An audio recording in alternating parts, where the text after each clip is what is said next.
لا حول ولا قوة الا باللہ العلی العظیم۔ اعوذ باللہ من الشیطان اللعین الرجیم۔ بسم اللہ الرحمن الرحیم۔ الحمد للہ رب العالمین والصلاة والسلام علی سید المرسلین واہل بیت الطیبین الطاہرین۔ اما بعد فقد قال سبحانہ تبارک و تعالی وقولہ الحق۔ بسم اللہ الرحمن الرحیم۔ والذین یعلمون الذین لا یعلمون۔ ناظرین اکرام، مومنین و مومنات، السلام علیکم۔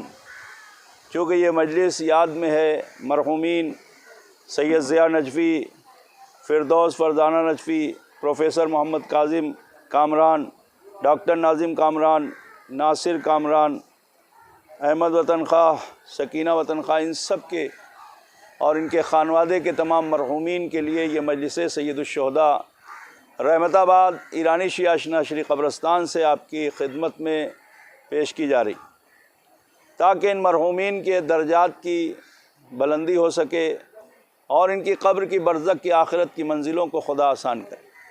آج ماہ مبارک رمضان کی 20 تاریخ ہے، اور آج کی جو شب آنے والی ہے وہ بڑی عظیم شب ہے۔ ایسی شب ہے کہ جو مولائے متقیان حضرت علی ابن ابی طالب کی شہادت کی شب ہے۔ اللہم صلی علی محمد و آل محمد۔ یقیناً ہم ان افراد کے ایصال ثواب کی غرض سے حاضر ہوئے ہیں کہ جو حقیقت میں جن کا سرنیم نجفی ہے، اور نجفی سے مراد یعنی نجف اشرف، یعنی جو نجف اشرف سے ان کا کہیں نہ کہیں کوئی تعلق تھا، امیر المومنین کے در سے کہیں نہ کہیں کوئی تعلق تھا، اور خود علی کی ولایت اور علی کی امامت پر چلنے والے، علی کے پیروکار، علی ابن ابی طالب کے نقش قدم پہ چلنے والے تھے۔ خدا علی ابن ابی طالب کے صدقے میں ان مرحومین کی مغفرت کرے اور ان کے درجات کو بلند کرے۔ عزیزان گرامی، انسان علم کو حاصل کرتا ہے تو کمال کی منزلوں کو حاصل کر لیتا ہے، اس لیے کہ علم انسان کو انسان بناتا ہے اور جہالت انسان کو شیطان بنا دیتا ہے۔ جب علم انسان کے پاس ہوتا ہے تو کہتے ہیں اس کا فاقہ بھی صحیح طریقے سے ہوتا ہے، اور ایک جاہل ہوتا ہے تو اس کا سفرہ بھی بے تکا ہوتا ہے۔ علم انسان کو جو ہے بلندیوں کی طرف لے جاتا ہے، علم انسان کے مقام کو اعلیٰ اور ارفع بناتا ہے۔ علم کے ذریعے سے انسان پہچانا جاتا ہے، اور خود علم جو ہے وہ کائنات کے وجود کی معرفت کے لیے بہت ضروری ہے۔ جب انسان کے پاس علم ہوگا تو اسے یہ پتہ چلے گا کہ وہ کیوں پیدا ہوا ہے۔ اگر انسان اپنی حیات کو پہچان لے، اگر انسان اپنے وجود کو پہچان لے، اگر انسان اپنے حیات کے مقصد کو پہچان لے، تو آپ یقین کریں کہ وہی اس کی سب سے بڑی کامیابی ہے۔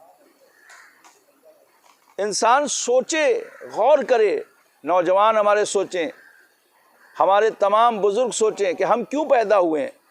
کیا صرف اس لیے پیدا ہوئے ہیں کہ اس دنیا میں آئے، کھائے پیے چلے جائیں؟ نہیں، ہماری زندگی کا مقصد ہے، ہماری حیات کا مقصد ہے۔ ہماری زندگی کا مقصد اگر دیکھنا ہے تو امیر المومنین کے اس جملے سے دیکھیے، خدا ان مرحومین کی مغفرت کرے۔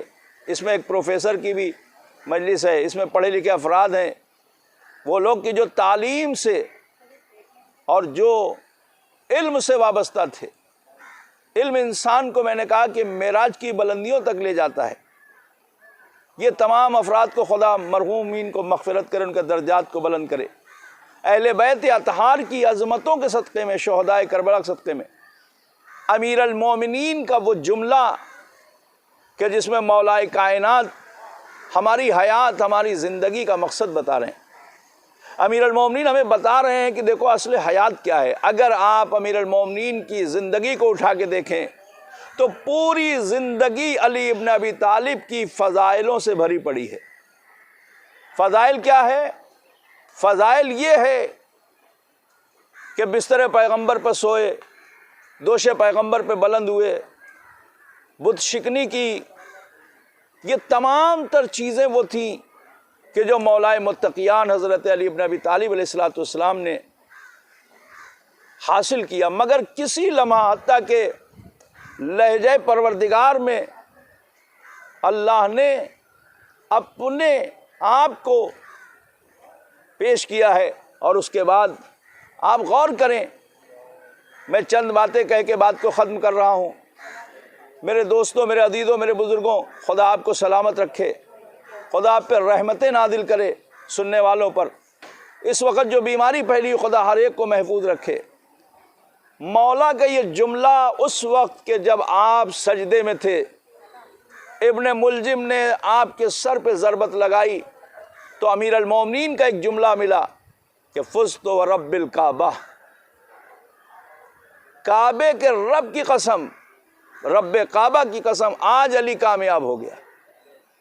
ہم ذرا اندازہ کیجئے کہ جو خانہ کعبہ میں پیدا ہوا ہو، جو آغوش رسالت میں آنکھ کھولا ہو، جس نے قرآن، توریت، انجیل، زبور کی تلاوت کا دعویٰ کیا ہو، وہ علی ابن ابی طالب کی جس کی زندگی اطاعت خدا، اطاعت رسول میں گزری ہو، ہمیں حیات کا مقصد بتا رہے ہیں، ہمیں زندگی کا مقصد بتا رہے ہیں، ہمیں علم کا مقصد بتا رہے ہیں۔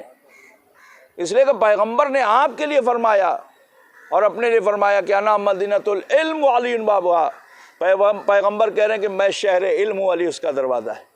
آپ اندازہ کریں مولا کیا فرما رہے، فزت ورب الکعبہ۔ ہم آج مصائب میں سن لیں گے، ہم آج مجلسوں میں سن لیں گے، ہم نے سنا ہوگا، مگر ہم کبھی غور کریں کہ علی نے کیوں کہا کہ علی آج کامیاب ہوا، کعبے کے رب کی قسم علی کامیاب ہو گیا۔ کیوں کہا مولا کائنات نے؟ اس لیے مولا کائنات نے کہا کہ زندگی کا مقصد ہمیں بتایا، آپ کو بتایا۔ اگر اس نقطے پر، اس بات پر آپ توجہ کر لیں تو آپ کی زندگی کا مقصد بھی حل ہو جائے گا۔ امیر المومنین کا یہ جملہ کہ فزت ورب الکعبہ، رب کعبہ کی قسم علی کامیاب ہو گیا، کیوں بتا رہے ہیں؟ مولا فرما رہے ہیں کہ کامیابی یہ نہیں ہے کہ میں کعبے میں پیدا ہوا، کامیابی یہ نہیں ہے کہ میں دوش پیغمبر پہ بلند ہوا، کامیابی ہماری نگاہ میں اتنی بڑی نہیں ہے، یہ کامیابی ہے مگر یہ بہت بڑی کامیابی نہیں ہے کہ میں بستر پیغمبر پہ سویا، کامیابی ہے مگر اس سے بڑی بھی کامیابی ہے۔ سب سے بڑی انسان کے لیے کامیابی یہ ہے، مولا کائنات فرما رہے ہیں، سر پہ ضربت لگی، آخری سجدہ ہے، اب مولا کو پتا ہے کہ اب اس کے بعد میں اپنے خالق حقیقی سے ملوں گا، اپنے نبی سے ملاقات کروں گا، زہرا سے ملاقات کروں گا۔ علی کو پتا ہے کہ اب اس کے بعد دنیا چھوڑ دوں گا میں۔ اب کہہ رہے فزت ورب الکعبہ، کعبے کے رب کی قسم آج میں کامیاب ہو گیا۔ کیا مطلب ہے؟ توجہ کریں، مقصد علی ابن ابی طالب کا یہ ہے کہ اصل کامیابی انسان کی یہ ہے کہ وہ اپنی حیات کو سمجھے، اور جیسے اللہ کی بارگاہ سے آیا تھا پاک و پاکیزہ، جیسے اللہ کی بارگاہ سے آیا تھا بے گناہ، جیسے اللہ کی بارگاہ سے آیا تھا اس کا سجدہ کرتے ہوئے، اس کے مقصد حیات کو سمجھے اور تمام تر گناہوں سے، برائیوں سے، نجاستوں سے، عیبوں سے اپنے کو پاک رکھے، زندگی بھر خدا اور رسول کی اطاعت کرے، اور پھر ویسے ہی اس کی بارگاہ میں اگر اس کی حیات پلٹ جاتی ہے، زندگی ختم ہو جاتی ہے، تو یہ اس کی سب سے بڑی کامیابی۔ علی کی نگاہ میں اللہ کی بارگاہ میں ویسے ہی اپنے آپ کو پلٹا دینا، یہ سب سے بڑی کامیابی۔ خدا ان مرحومین کی مغفرت کرے، ان کے درجات کو بلند کرے۔ یہ تمام مرحومین، مرحوم مغفور سید ضیاء نجفی، فردوس فرزانہ نجفی، پروفیسر محمد کاظم کامران، ڈاکٹر ناظم کامران، ناصر کامیاب، احمد اور سکینہ، ان سب کے پروردگار درجات کو بلند کرے۔ اور میرے دوستوں، میرے عزیزوں، بس یہی کہنا ہے کہ جب علی کے سر پہ ضربت لگی ہے تو میرے مولا نے کہا فزت ورب الکعبہ، کعبے کے رب کی قسم آج علی کامیاب ہو گیا۔ علی ابن ابی طالب بتانا چاہتے ہیں کامیابی یہ ہے کہ پاک و پاکیزہ اس کی بارگاہ سے تم آئے تھے، بے گناہ آئے تھے، معصوم آئے تھے، تمہارے دامن پر کوئی گناہ نہیں تھا، کوئی عیب نہیں تھا۔